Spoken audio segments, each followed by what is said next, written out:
سلام فتوات تخاتلت فيلمنا لوم غا زولف مانزر استا او كل تشحن 25 استسرحت طعمت ناي ادفنتشر تحستو زلوا فيلم حيزولكم مصيلخو كساب موداتا مدبي مساي كونو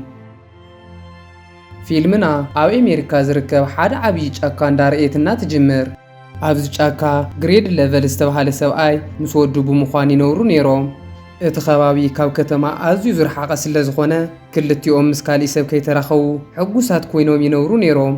ካብ ዕለታት ሓደ መዓልቲ ግሬዲ ናብ ሃደን ክኸድ ከሎ ንወዱ ንብሌክ ከሪኦ ስለ ዝደለየ ሒዝዎ ይኸድሞ ኣብ መጀመርያ ኣብዚ ከባቢ መርዛም ተኽልታት ስለ ዘለዉ ከይትነክእ ምናልባት ሓደገኛ ተኽሊ ተነኺእኻ ኣዝዩ ካሴካ እዩ ብምባለ ጠንቂቑ ሒዝዎ ናብ ጫካ ይኸድ ናፍቲ ጫካ ምስ ኣተው ድማ ሓንቲ ዓጋዘን ይርኢ እሞ ግሬዲ ተሓዊኡ እንዳተጸበያ ከሎ ብሌክ ግን ብኣካል ከምዚ ዝበለ እንስሳ ሪኡ ስለ ዘይፈልጥ ብኻሊእ ኣንፈት ከይዱ ንኽሕዛ ይፍትን ኣቦኡ ድማ እንዳጎየ ይርከቦ እሞ ቆልዓ ስለ ዝኾነ በይኑ እንተኾይኑ እንታይ ከም ዘጓንፎ ስለ ዘይፈልጥ ከምኡ ክገብር ከም ዘይነበሮ ነጊሩ ይቁጥዖ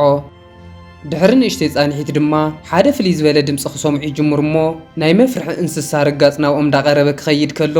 ግሬዲ ንወዱ ሒዙ ኣብ ከባቢኦም ናብ ዝነበረት ብዕንፀይቲ ዝተሰርሐት ገዛ ይድይብ ይኹን እምበር ድሕሪ ንእሽተይ ጻኒሒት እቲ ድምፂ ናብኦም እንዳቐረበ ኸይዱ ኣብ መወዳእታ ድማ ናፍታ ንሶም ዝደይብዋ ስካላ ክድይብ ይጅምር እሞ ግሬዲ ጥይቱን ነጻጺሩ ክጽበዮ ይጅምር ድሕሪ ንእሽተይ ጻኒሒት ድማ እቲ ድምፂ እንዳረሓቐ ኸይዱ ኣብቲ ከባቢ ሰላም ይሰፍን እሞ ግሬዲ ተስዩ ክርኢ ከሎ እታ ዓንቶን ኻሃድንዋ ሓሲቦም ዝነበሩ ዓጋዘን ከብዳ ተበሊዓ ወዲቓ ይሪኣ ግሬዲ ናይቲ መጽኡ ዝነበረ እንስሳ መንነት ዋላ እኳ ተዘይፈለጠ ንወዱ ንኸረጋግኦ ኽብል ግን እቲ እንስሳ ድቢ ምዃኑ ነጊሩ የህድኦ ብድሕሪኡ ናብ ገዝኦም ይኸዱ እሞ ግሬዲ ኣብ ገዛ ዝነበረት ቴሌፎን ተጠቒሙ ናብ ከተማ ክድውል ከሎ ብዛዕባ እቲ እንስሳ ሓደ ኢንፎርሜሽን ዝረኸበ ይመስል ብተወሳኺ ድማ ኣብ ኢዱ ዘላ ላቭል ትብል ውቃጦ ንእሽተይ ትኹላ ማለት ምዃና ንርዳእ ብድሕሪኡ ናይ ፊልምና ትርኢት ብዙሕ ዓመታት ንቕድሚት ወሲዳትና ኣብዚ እዋን ብሌክ ዓብዩ ሻርሌት ምስ ዝተባሃለት ተመርዒዩ ጂንጀር ትበሃል ጓሎም ከም ዘለቶም ንዕዘብ ካብ ዕለታት ሓደ መዓልቲ ድማ ደብዳቤ መጺዎ ክርኢ ከሎ ኣቦኡ ከም ዝሞተን ናይ ኣቦኡ ዝነበረ 5 ሄክታር መሬትን ገዛን ድማ ኣውሪስዎ ከም ዝሞተን ይርዳእ ብድሕሪኡ ንበዓልቲ ቤቱ ኣብ ቁልዕነት እዋኑ ኣብቲ ጫካ ዝሕለፉ እዋናት ይነግራ እሞ ኣብ መጠረሽታ ድማ ብሓደ ናብኡ ከይዶም ንኽነብሩ የእምና ንጽባሓይቱ ድማ ናፍቲ ቦታ ይኸድ እሞ ብዝገርም መልክዑ ግን ናፍቲ ከባቢ ምስ ከደ እቲ ቦታ ይጠፍኦ ኣብዚ እዋን ንሓደ ድሬክ ዝተባሃለ ሰብኣይ ይሓቶ እሞ እዚ ሰብኣይ ድማ ናይ ኣቦኡ መሓዛ ስለ ዝነበረ ብዝገርም መልክዑ ንብሌክ ገጽካ ይተቐየረን ከም ቁልዕነትካ ኢኻ ዝኔኻ ብምባል ናፍቲ ገዛ ሒዝዎም ክኸይድ ከም ዝኽእል ይነግሮም ሻርሌት ግን ነዚ ወዲ ምስ ረኣየቶ ነብሳ ደስ ስለ ዘይበላ ናብ መኪናና ክነድይዎ ይደልን ትብል እሞ ይኹን እምበር ብሌክ ካሊእ መማረፂ ከም ዘይብሎም ነጊሩ እሚኑ ገዝኦም ንኸሪኦም ሒዝዎም ይኸድ ብድሕሪኡ ክሳብ ጽልምት እንዳኸዱ ይጸንሑ እሞ ኣብ መወዳእታ ድሬክ ናፍቲ ገዛ ንኽኣቱ ከም ዝቐረቡ እንዳነገሮም ከሎ ሃንደበት ሓደ ሰብ ዝመስል ፍጡር ናብ መንገዶም ይኣትዎም ሽዑ ብሌክ ነቲ ሰብ ዝመስል ነገር ንኸይገጩ ኽብል መኪንኡ ካብ ጽርግያ ይውፃ እሞ ምስ ብዙሕ ኣግራብ ተጋጭያ ኣብ መወዳእታ ናብ ጫፍ ገደል ተገልቢጣ ጠጠው ትብል ኣብዚ እዋን ዴሬክ ናብ ታሕቲ ወሪደ ዝሕግዘና ሰብ ክጽውዕ እየ ብምባል ክወርድ ከሎ ብሌክ ምስ ስድርኡ ግን ኣብኡ ይጸንሑ ዴሬክ ክወርድ ከሎ ናብ መሬት ስለ ዝወደቐ ኣዝዩ ተሃስዩ ክሳቀ ይጅምር እሞ ድሕሪ ዝተወሰነ ጻኒሒት ግን መንነቱ ዘይፍለጥ እንስሳ መጺኡ እንዳጎተተ ሒዝዎ ይኸድ እዙይ ዝረኣዩ ንብሌክ ድማ እቲ እንስሳ ንዴሬክ ሒዝዎ ከሎ ዝገበሩ ገይሮም ኣምሊጦም ናፍቲ ገዛ ክኸዱ ከም ዘለዎም ወሲኖም ቀስ ኢሎም ዘሊሎም ይወርዱ እሞ እቲ እንስሳ ንኸይሪኦም ተጠንቂቖም ዳጎዩ ናፍቲ ገዛ ክኸዱ ይጅምሩ ናፍቲ ገዛ በፂሖም ድማ ነቲ ማዕጾን ፍንሽተራታትን ይዓጥውዎ እሞ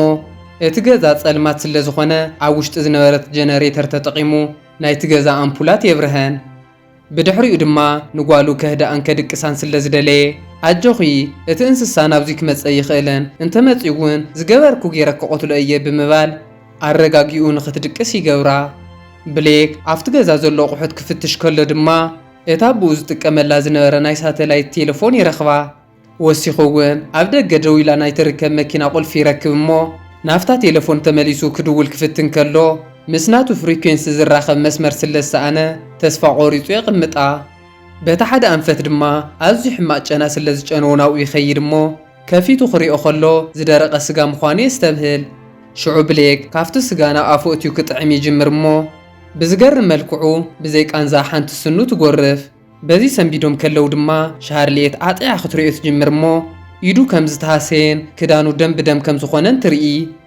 ሻርሌት ድማ እዚ ነገር ኣፍታ መኪና ከለው ዘጓነፈ እዩ ዝኸውን ብምባል ቀሊዓ ትሪኦ እሞ ኣልኮልን ሻሽን ተጠቒማ ብዝኸኣለቶ መጠን ትሕክሞ። ብድሕሪኡ ሻርሌት ናብ ጓላ ኸይዳ ክትድቅስ ከላ ንሱ ድማ እቲ ኣራዊት ንኸይመጾም ነቲ ማዕጾ ብሚስማር የጠናኽሮ። ኣብዚ እዋን ብሌክ ሓደ ጽሬት ዝበለ ድምፂ ክሰምዕ ይጅምር እሞ እቲ ድምፂ ንጹር ስለ ዝነበረ ንኸጻሪሉ ክኸይድ ከሎ ብዝገርም መልክዑ ሳሬት ኮይና ትጽንሖ እሞ ብሌክ ድማ ብኸመይ ርጋእ ሳሬት ክንድዙይ ክስማዕ ክኢሉ ብምባል ኣዝዩ ይግረም። ቀፂሉ ድማ ናብ ታሕቲ ይወርድ እሞ ሕጂ እውን ኣብ ደገ ፍልይ ዝበለ ድምፂ ብምስምዑ እንታይ እዩ ዝኒኤ እንዳበለ ኸጸናጽን ከሎ ሻርሌት እውን ሰሚዓቶ ሰንቢዳ ስለ ዝተስአት ሓደ ነገር ከም ዘሎ የረጋግጽ። ብተወሳኺ ድማ ብሌክ ናይቲ እንስሳ ርጋጽ ጻዕጥዑ ይሰምዕ ስለ ዘሎ ናይ ምስማዕ ዓቕሙ ከም ቀደሙ ከም ዘይኮነ ተረዲኡ ናፍቲ ማዕጾ ቀሪቡ ከጸናጽን ይጅምር እሞ ሃንደበት ግን እቲ ኣራዊት ማዕጾ ሰይሩ ንብሌክ ብእግሩ ይሕዞ። ኣብዚ እዋን እቲ ኣራዊት ንብሌክ ንኽወስድ ክጎቶ ይጅምር እሞ ክልቲኦም ኣብ ሓያል ባእሲ እንዳሃለዉ ሻርሌት መጽያ ነቲ ኣራዊት ኢዱ ብምውቃዕ ንበዓል ቤታ ተድሕኖ። ብድሕሪኡ ብሌክ ናብ ውሽጢ ኣትዩ ይድቅስ እሞ ምስ ተስአ ግን ዋላ እኳ ኣብቲ ገዛ ሃሳስ መብራህቲ ተሃለወ ንዕኡ ግን ካብ ቀትሪ ብዝበለጸ ደቀቕቲ ነገራት ክረአይዎ ስለ ዝጀመሩ ነቲ ስጋ ካብ ዝበልዕ ንድሓር ናይ ምርኣይን ናይ ምስማዕን ዓቕሙ ከም ዝዛየደ ይርዳእ።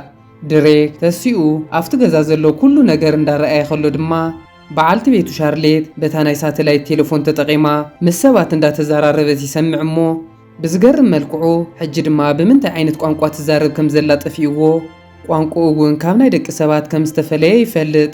ብሌክ ንኽዛረብ ክፍትን ከሎ እውን ምዝራብ ስለ ዝኣወዮ በዓልቲ ቤቱ ሻርሌት እሕምዎ እዩ ዝኸውን ብምባል ናብ ዓራት ወሲዳ ተድቅሶ እሞ ብርዕን ጥራዝን ሂባ ክትነግረኒ ትደሊ ሓሳብ ተሃልኢካ ጸሓፈለይ ትብሎ። ንሱ ድማ ብኽንደይ መከራ ዳይንግ ኢሉ ጽሒፉ ናይ ሞት ስምዒት ይስምዖ ከም ዘሎ ይነግራ እሞ እቲ ኣራዊት ምስ ሓዞ ሰንቢዱ እዩ ዝኸውን ብምባል ንኽተረጋግኦ ትፍትን። ድሕሪ ንእሽተይ ጸኒሒት ድማ ሻርሌት ነታ ኣብ ደገ ዘላ ናይ ኣቦኡ ንብሌክ መኪና ትሪኣ እሞ እቲ ዓንተወይ ዘቐመጦ መፍቱሕ ኣበይ ከም ዝገበሮ ዘኪራ ጓላን በዓል ቤታን ሒዛ ንኽትከይድ ትውስን። ኣብዚ እዋን ሻርሌት እቲ ኩሉ ግዜ ኣብ ጎና ኮይኑ ዝሕግዛን ሓደጋ ከጓንፎም ከሎ ቀዲሙ ዝጋፈጥን ዝነበረ በዓል ቤታ ሕጂ ግን ካብ ሓደጋ ክሕልዎምን ነገራት ቀዲሙ ክገብርን ከም ዘይኽእል ተረዲኣ በዓላ ናፍታ መኪና ኸይዳ ክተልዕላ ክትፍትን ከላ እታ መኪና ግን ንነዊሕ እዋን ደው ኢላ ስለ ዝጸንሐት ባትራ ደኺሙ ተኣብያ። ንሳ ግን ዝገበረት ጌራ ነታ መኪና ተዓርያ እሞ ክኸዱ ክብሉ ግን ብዝሕዝን መልክዑ እቲ ኣራዊት ስለ ዝመጾም ኣብ ከባቢኦም ናብ ዝነበረ ብፕላስቲክ ዝተሰርሐ ዳስ ይድዩ። እቲ ሰብ ዝመስል ኣራዊት ግን ሕጂ እውን ደድሕሪኦም እንዳተኸታተለ ይርብሾም እሞ ኣብዚ እዋን ብሌክ ዝገበረ ገይሩ ነቲ ኣራዊት ደብኮም ዘብሎ ነጊሩ ክልቲኤን ብጉያ ናብ ገዛ ንኽኣትዋ ይነግረን። ብትልሞም መሰረት ድማ ብሌክ ነቲ ኣራዊት ኣድንጊዎ ንሰን ናብቲ ገዛ ኣቲነ የምልጣ እሞ ኣብ መወዳእታ ንሱ እውን ካብቲ ኣራዊት ኣምሊጡ ይመፀን። ብዝገርም መልክዑ ግን ሕጂ ብሌክ መልክዑ ተቐይሩ ጸጉሩ ተመሊጡ ኣስናን ወፂኡ ናይ ተኹላ ምስሊ ክሕዝ ጀሚሩ ኣሎ። እንተኾነ ግን ናብ ተኹላ ካብ ዝቕየር ንእሽተይ ሰዓታት ስለ ዝኾነ ምስ ስድራ ቤቱ ዘሕለፎ ኩሉ ነገር ዘኪሩ ንስድርኡ ካህሴን ስለ ዘይብሉ ሓዲግዎን ንኽወፅ ይውስን እሞ ብዝገርም መልክዑ ግን እቲ ኣራዊት መፂኡ ዘሊልዎ ሓቒፉዎ ይወድቕ። እቲ ሙሉእ ለይቱ እንዳሸገሮም ዝሓደረ ኣራዊት ክንሪኦ ከለና ድማ ኩሉ ነገሩ ከም ሰብ ክኸውን ከሎ ንሱ ግን ሙሉእ ንሙሉእ ናብ ተኹላ ስለ ዝተቐየረ ኣዝዩ ጨካን ፍጥረት ኮይኑ ኣሎ። ብሌክ ከዓ ንስድራ ቤቱ ክብል ምስ ኣራዊት ክንዲ ዝኸኣሎ ክገጥም ይጅምር እሞ ኣብ መጀመርያ ግን እቲ ኣራዊት ስለ ዝበርትዖ በዓልቲ ቤቱ ሻርሌት እንዳሓገዘቶ ካብ ዝወደቆ ይትስእ። ድሕሪ ንእሽተይ ጸኒሒት ግን ብሌክ እውን በርቲዑ ክቃለስ ይጅምር እሞ ኣብ መወዳእታ ዝገበረ ገይሩ ወዲቑ ክሳዱ ነኺሱ ይቐትሎ። ኣብዚ እዋን ድማ ብሌክ ነቲ ኣራዊት ኢዱ ይሪኦ እሞ ብዝገርም መልክዑ ኣብ ኢዱ ላብል ትብል ውቃጦ ስለ ዝረኣየ ቆልዓ እንዳሃለወ ናይ ኣቦኡ ዝነበረት ውቃጦ ዘኪሩ እዚ ኣራዊት ኣቦኡ ምዃኑ ይፈልጥ። ብሌክ ምስ ኣራዊት ክገጥም ከሎ ብዙሕ ሰውነቱ ስለ ዝተጻሕበረ ድማ ኩሉ ሰውነቱ ብቁልጡፍ ናብ ተኹላ ክቕየር ይጅምር እሞ ኣብዚ እዋን ንሱ እውን ናብ ሓደገኛ ኣራዊት ይቕየር ምህላው ተረዲኡ ንስድራ ቤቱ ንኸየጥቅዐን ሓዲግዎን ንኽኸድ ይውስን። ናብ ደገ ምስ ወፀ ድማ ሙሉእ ንሙሉእ ናብ ኣራዊት ይቕየር እሞ ድሕሪ ንእሽተይ ጸኒሒት ግን ንስድርኡ ካብዚ ቦታ ርሒቐን ክኸዳ ከም ዘለወን ንኽነግረንን بتوسخ እውን ንመጠረሽቲ እዋን ንኽሰናበተን ሓሲቡ ናብ እን ይኸድ ሻርሌት ድማ ብፍንሽትራ በዓል ቤታ ሙሉእ ንሙሉእ ናብ ኣራዊት ከም ዝተቐየረ ትርኢ እሞ ኣዝያ ስለ ዝፈርሐት ንጓላ ሒዛታ ናብ ውሽጢ ብምእታው ትሕባእ ንሱ ግን ክሰናበተን ስለ ዝደሊ ሕዚ እውን ናብ እን ይቐርብ እሞ ሻርሌት ግን ሙሉእ ንሙሉእ ናብ ኣራዊት ተቐይሩ ምዝራብ ኣብይዎ ምስ ረኣየቶ ንኸጥቅዕን ዝፍትን ዘሎ መሲልዋ ብኻራ ወጊኣቶ ጓላ ሒዛ ናብ ጸልማት ብምኻድ ትሕባእ ዋላ እኳ ሻርሌት ኣብቲ ጸልማት ኣትያ ዝተሓብአት ይምሰላ እምበር ንሱ ግን ሙሉእ ንሙሉእ ናብ ኣራዊት ስለ ዝተቐየረ ኣብ ጸልማት እውን ንጓሉን በዓልቲ ቤቱን ክሪአን ይጅምር እሞ ክጎድአን ስለ ዘይደለየ ግን ኣብ ቅድሚአን ደው ኢሉ ብምጽናሕ ድሕሪ ዝተወሰነ ጻንሒት ንደገ ክወፅእ ክብል ኣብቲ ቦታ ተጻዊዱ ዝነበረ መጻወድያ ይሕዞ ሽዑ ሻርሌት ላምባዲና ብሪሃ ትሪኦ እሞ መጻወድያ ከም ዝሓዞን ከም ዘየርክባን ምስ ረኣየት ንጓላ ሒዛ ካብቲ ክፍሊ ወፅያ ክትጎይ ትጅምር ብሌክ ግን ዋላ እኳ ኣዝዩ ተተሃሰየ ኣብዚ ከባቢ ካሊእ ተኹላ ንኸይህሉ ስለ ዝፈርሐ ግን ንጓሉን ንበዓልቱ ቤቱን ንኽሕሉ ዝገበረ ገይሩ እንዳተፋሕኾ ናብአን ክኸድ ይጅምር በቲ ሓደ ድማ ንሻርሌት ናፍቲ ጫካ ይኣትዋ እሞ ነታ ብሌክ ቆልዓ ከሎ ምስ ኣቡኡ ንኽሃድ ንኸይዶም እቲ ኣራዊት ምስ መጾም ዝተሓውኡላ ቦታ ረኺበንኣ ንሰን እውን ናፍታ ብዕንፀይቲ ዝተሰርሐት ገዛ ደይበን ይሕበኣ ድሕሪ ንእሽተይ ጻኒሒት ግን ብሌክ እውን ሙሉእ ንሙሉእ ናብ ኣራዊት ተቐይሩ ናብአን ይመጽእ እሞ ይኹን እምበር ሕጂ እውን ዘኪርወን ክጎድአን ስለ ዘይደለየ ጥርቅም ኢሉ እንዳረአየን ከሎ ሻርሌት ከዓ ኣቡኡ ናብ ኣራዊት ምስ ተቐየረ ንወዱ ረሲዕዎ ከጥቅዖ ይፍትን ምንባሩ ዘኪራ ንሱ እውን ድሕሪ ዝተወሰነ እዋን ክቐትለን ስለ ዝኽእል ብጥይት ተኲሳ ትቆትሎ